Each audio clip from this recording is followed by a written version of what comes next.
Hey everybody, it's 8 o'clock, humidity's 60%, temperature is 80 degrees. It might have got up to 90 today, but it's been a really nice day, really fair. It wasn't an oven today. Let's go see what I did.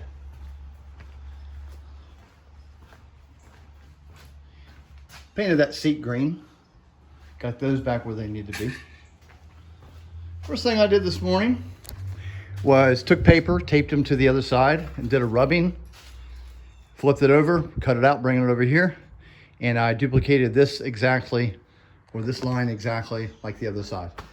With that on there, with these endo frames installed, this completes the major frame construction of the canopy. The endo frames are all done.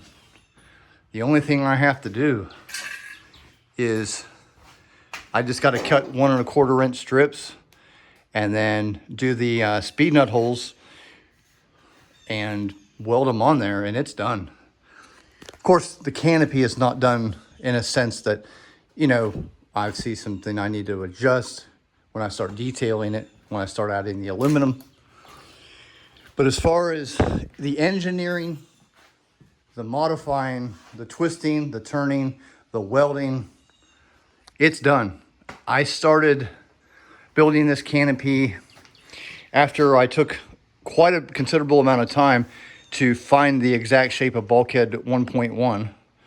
And then I built this strip here and just started going with phase 1, phase 2. I started this strip on June 3rd of last year. So, you know, of course, I bounced around from the sides, the flight engineer station, of course.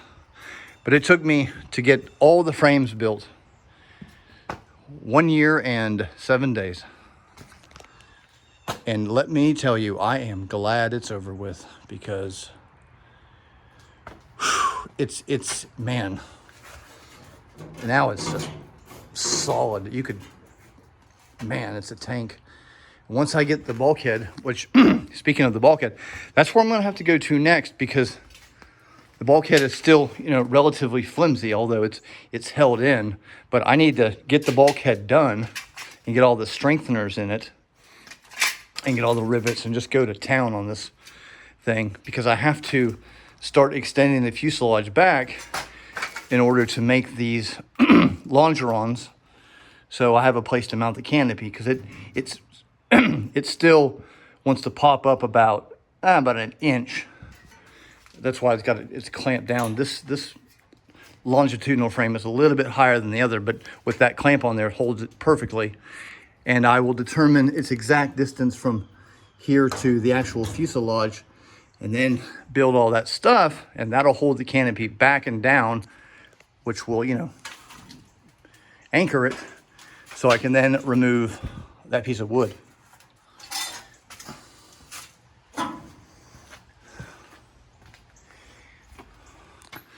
I'm speechless. Man,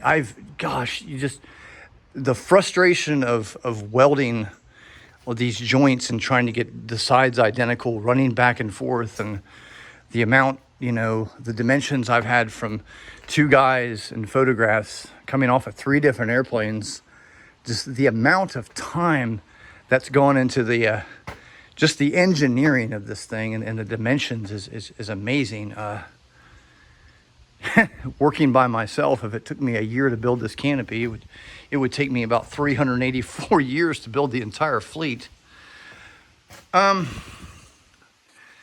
Looking at it, the thing that I noticed today that's going to be a very easy fix is that guy up there. They need to come forward. I just have to cut at the T-joint and move it forward a little bit. And again, someday soon, this is an alter, or a not a, what's it called whenever you change, an alteration. It's an alteration. It's not part of the actual process, but I'm going to round these just ever so slightly. And of course I'm going to rebuild, but you know, you're talking about a day of work here versus a year building the whole thing. Man. Wow, wow, wow. On both sides, it raised it, you know, what, 3/4 of an inch to max right there. I was off, but that's fine because I really wish that I could detach the front of it. But man, I don't know. I want to detach this up here so I can build this accurately, so I can have these extensions come down here and bolt, because I want to be able to pick the canopy up, and I want to be able to build these flat surfaces that it would bolt to. But I'm not going to, because that would just take so much more work and nobody's going to see it. And I don't think anybody's going to appreciate it other than, you know, what you're seeing in the videos that I take the time to do that. But every other one of these, I'm going to modify these to be canopy mounts with the bolt. I have to do that because the canopy is not really mounted to anything other than a few bolts up here. It's pretty much just sitting there. But we'll get to that in another episode. Whew, man. It's going to be cool when I get all those stiffeners in there and I start to get back to my aluminum work. Which, once I get that stuff done, we are definitely going back to aluminum for a while. I'm tired of welding. I'm tired of the heat. I've given my arm a break from the pop riveter.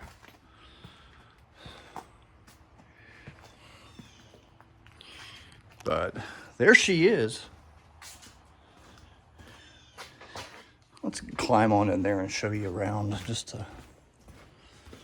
Why not? I haven't been up in there in a long time.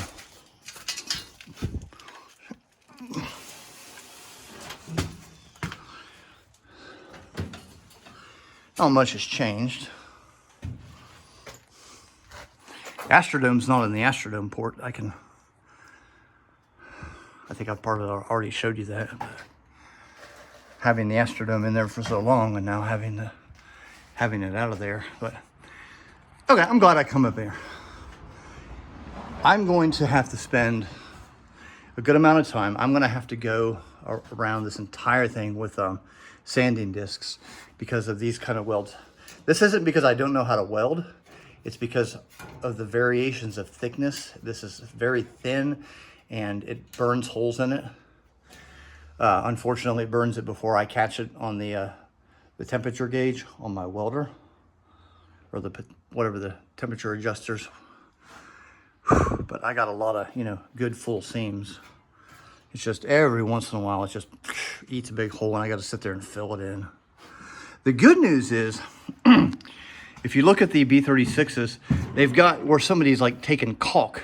I guess they eventually leaked, but I can use that to my advantage because I can take caulk and cover these up. But a lot of these areas are going to have aluminum strip, decorative aluminum strip on them, and you'll never even know. You won't even see the steel. It'll just be a matter of bending a U aluminum and bending it and riveting it. Because there's some areas that are just, it's not my best work. It's just, you know, between the heat and the frustration, I just did what I could just to get the basic shape. Because the basic shape, you know, you had so many things working against me and for me. You know, I had to get the fuselage finished. I had to get the bulkhead up. I had to get the flight engineer station made just so I could verify that the canopy was targeted at the right areas for intersection. I can pull that together and that'll be nice. I think that looks, I mean, perfect. I've painted the frames. And these kind of look like they're two lines, but this is actually a smooth arch. I mean, it's just the angle of the camera, I guess, that's doing it. But this is, the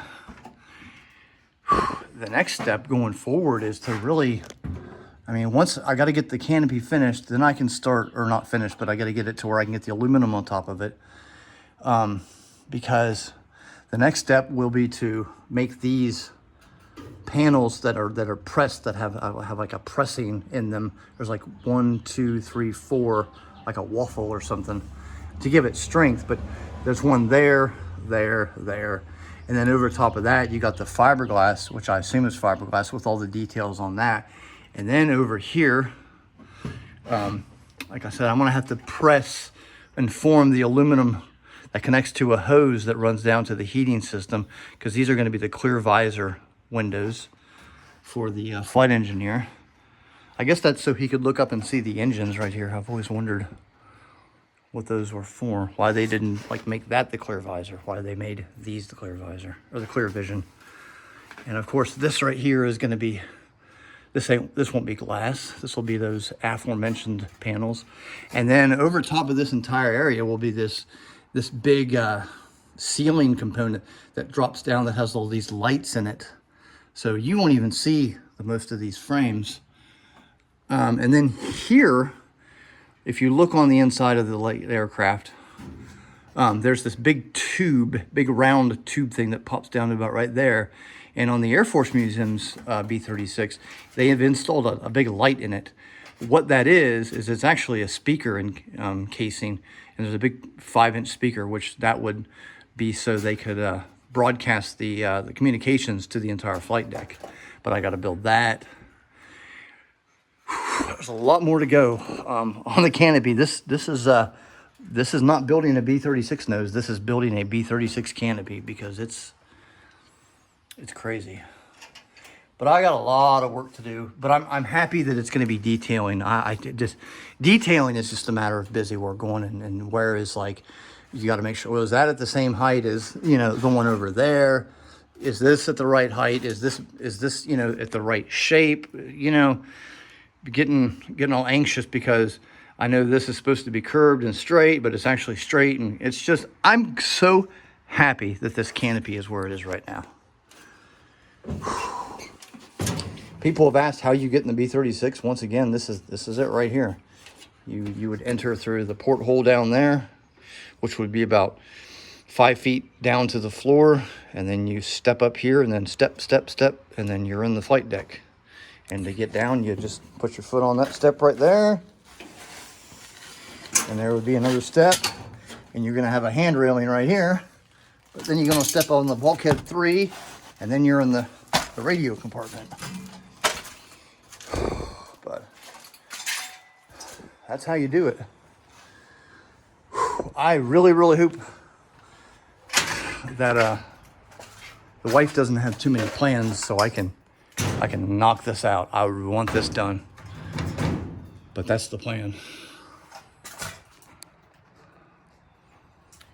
Well, I'll see y'all next time.